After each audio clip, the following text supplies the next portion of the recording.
बिस्मिल्लाहिर्रहमानिर्रहीम। Unit 46 no और zero article. मुकम्मल लैंग्वेज कोर्स के लिए बराए मेहरबानी विज़िट कीजिए मेरी website www.aezenglish.com।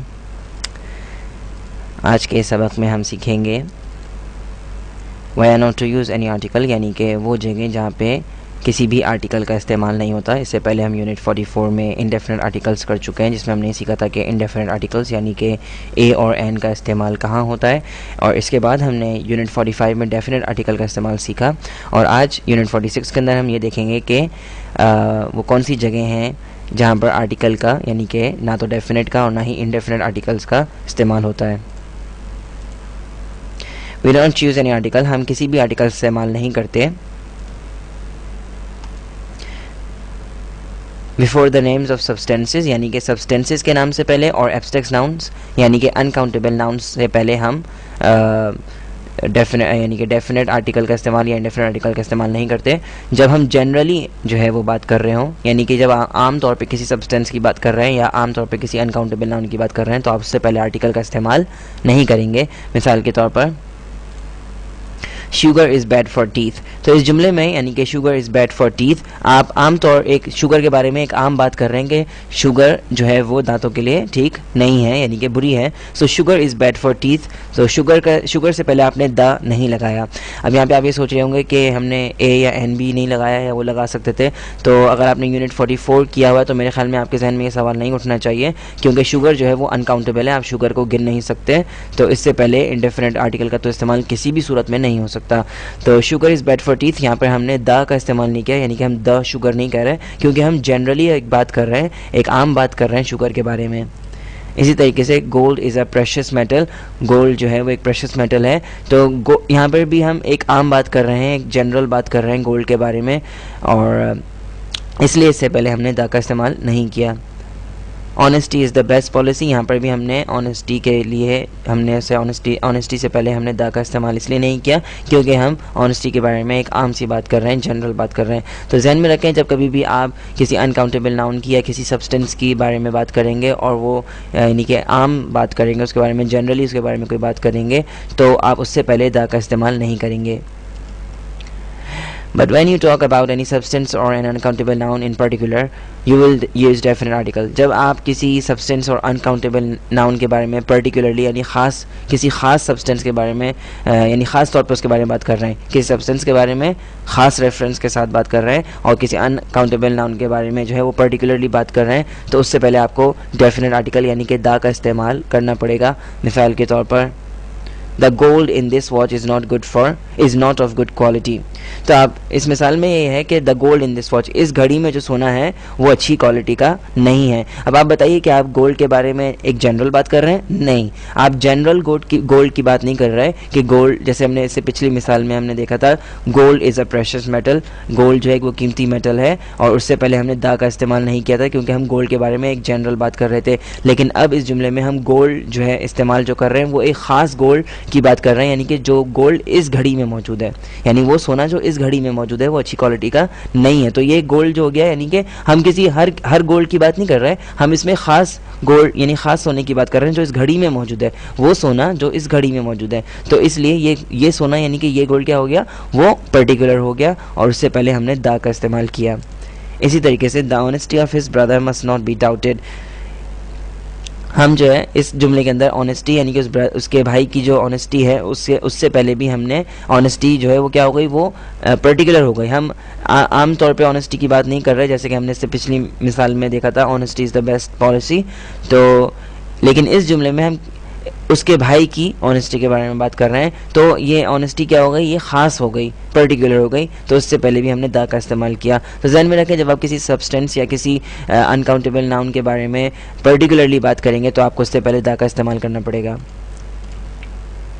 Before plural nouns used in general sense, जब प्लूरल नाउन्स के बारे में हम बात करेंगे जनरली यानी कि आम तौर पे जब हम उनके बारे में बात करेंगे तो उससे पहले भी दा का इस्तेमाल नहीं होता।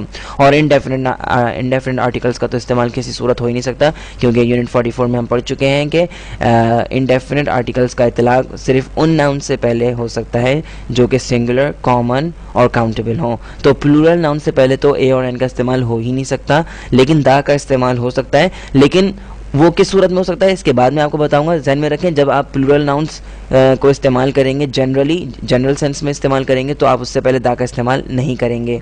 मिसाल के तौर पर children like ice creams, children like ice creams, इस जुमले में जो है चिल्ड्रन लाइक आइसक्रीम्स ये एक जनरल बात है, दुनिया भर के बच्चे जो हैं वो आइसक्रीम पसंद करते हैं। तो ये किसी ख़ास बच्चों के बारे में बात नहीं हो रही, कोई ख़ास चिल्ड्रन के बारे में बात नहीं हो रही, ये दुनिया भर के चिल्ड्रन, यानी कि एक कॉमन सी बात हो रही है, एक जनरल बात हो रही है।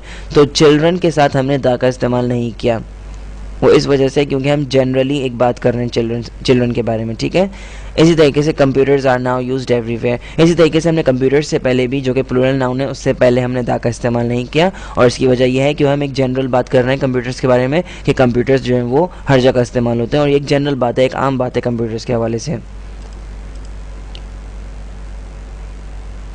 But if you talk about particular nouns, you'll have to particular plural nouns, you'll have to use the before them. अगर आप प्लूरल नाउन्स के बारे में पर्टिकुलरली बात करेंगे, यानी कि पर्टिकुलर प्लूरल नाउन्स के बारे में बात करेंगे, तो आपको उससे पहले दा का इस्तेमाल करना पड़ेगा। अब ये प्लूरल नाउन्स पर्टिकुलर कैसे बनते हैं, ये भी आपको मैं मिसाल से समझाता हूँ। वेयर आर द चिल्ड्रन, बच्चे कहाँ हैं। अब मिसाल के तौर पे अगर एक बाप जो है वो पूछ रहा है अपने बच्चों के बारे में, तो जाहिर सी बात है वो अपने बच्चों के बारे में पूछ रहा होगा, वो दुनिया भर के बच्चों के बारे में नहीं पूछ रहा होगा। तो इसलिए वेयर आर द चिल्ड्रन, अगर कोई कहता है, कोई आदमी कहता है वेयर आर द चिल्ड्रन, तो डेफिनेटली वो अपने बच्चों के बारे में बात कर रहा है, ठीक है। तो वेयर आर द चिल्ड्रन का मतलब है आर चिल्ड्रन, यानी कि हमारे बच्चे। तो द चिल्ड्रन जो है, हमने यहाँ पे चिल्ड्रन से पहले दा लगाया है, चिल्ड्रन प्लूरल नाउन है, लेकिन ये पर्टिकुलर बच्चों के बारे में बात हो रही है। कोई आदमी ये नहीं कहता दुनिया के भर के बच्चों के बारे में नहीं पूछ रहा कि बच्चे कहाँ हैं, वो अपने बच्चों के बारे में पूछ रहा है, तो उसके अपने बच्चे तो ज़ाहिर सी बात है पर्टिकुलर हो गए ना। तो चिल्ड्रन यहाँ पे उससे पहले हमने दा का इस्तेमाल किया, क्योंकि ये जो है वो पर्टिकुलर प्लूरल नाउन है। इसी तरीके से अगर मैं कहूँ वेयर आर द स्टूडेंट्स, मैं अपनी क्लास में जाऊँ और कहूँ वेयर आर द स्टूडेंट्स, तो जाहिर सी बात है मैं पर्टिकुलर स्टूडेंट्स के बारे में बात कर रहा हूँ, मैं अपने स्टूडेंट्स की बात कर रहा हूँ, माय स्टूडेंट्स। तो यहाँ पे स्टूडेंट्स से पहले मैंने दा का इस्तेमाल किया, क्योंकि मैं पर्टिकुलर प्लूरल नाउन्स की बात कर रहा हूँ, मैं दुनिया भर में पढ़ने वाले स्टूडेंट्स की बात नहीं कर रहा हूँ। जब मैं अपनी क्लास में जा रहा हूँ तो मैं अपने स्टूडेंट्स की बात कर रहा हूँ, तो वो खास स्टूडेंट्स हैं। तो ये प्लूरल नाउन क्या हो गया, ये पर्टिकुलर हो गया, तो इससे पहले भी हमने दा का इस्तेमाल किया। इसी तरीके से एक और मिसाल पे नज़र डालते हैं, वेयर आर द सर्वेंट्स। अगर आपके घर में कई मुलाजिम हैं और आप अपने भाई से पूछ रहे हैं कि भाई मुलाजिम कहाँ हैं, तो आप क्या कहेंगे, वेयर आर सर्वेंट्स। आप सर्वेंट्स तो नहीं कहेंगे, आप कहेंगे वेयर आर द सर्वेंट्स। वो इस वजह से क्योंकि आप आम बात नहीं कर रहे हैं सर्वेंट्स के बारे में, आप जो है वो ख़ास सर्वेंट्स की बात कर रहे हैं जो कि आपके घर में मुलाजिम हैं। इसके अलावा आर्टिकल्स का इस्तेमाल नहीं होता अफराद के नामों से पहले, यानी जो लोगों के नाम होते हैं, अशख़ास के नाम होते हैं, उनसे पहले हम आर्टिकल का इस्तेमाल नहीं करते। मैंने बहुत सारे स्टूडेंट्स को आमतौर पर सुना है वो ए या एन का इस्तेमाल करते हैं और बाज़ औक़ात दा का इस्तेमाल भी करते हैं। मिसाल के तौर पे आप कई स्टूडेंट्स इस तरीके से बोलते हैं दा अरसलान, तो ये जो है बिल्कुल गलत है। हम किसी भी शख्स के नाम से पहले आर्टिकल का इस्तेमाल नहीं कर सकते, ना ए, ना एन, ना दा। तो आप दा अरसलान अगर कहेंगे तो बिल्कुल गलत होगा, आपको कहना चाहिए अरसलान। इसी तरीके से द असलम, द सलीम, ये बिल्कुल गलत है। द अरसलान नहीं हो सकता, द असलम नहीं हो सकता, द सलीम नहीं हो सकता, और ना ही ए या एन के साथ आप किसी शख्स का नाम इस्तेमाल कर सकते हैं। आप सिर्फ उस शख्स का नाम अलहदा इस्तेमाल करेंगे, अरसलान कहेंगे, असलम कहेंगे, सलीम कहेंगे, दा का या ए और एन का इस्तेमाल नहीं करेंगे हरगिज़। इसके अलावा कॉन्टिनेंट्स यानी कि जो बर्रे आज़म हैं, उनसे पहले जो है हम कोई आर्टिकल इस्तेमाल नहीं करते और दा का इस्तेमाल नहीं होगा हरगिज़। मिसाल के तौर पे द यूरोप कहना बिल्कुल गलत होगा, आपको कहना चाहिए यूरोप। इसी तरीके से द एशिया, एशिया नहीं कहें आप, द एशिया नहीं कहेंगे, आप कहेंगे सिर्फ एशिया।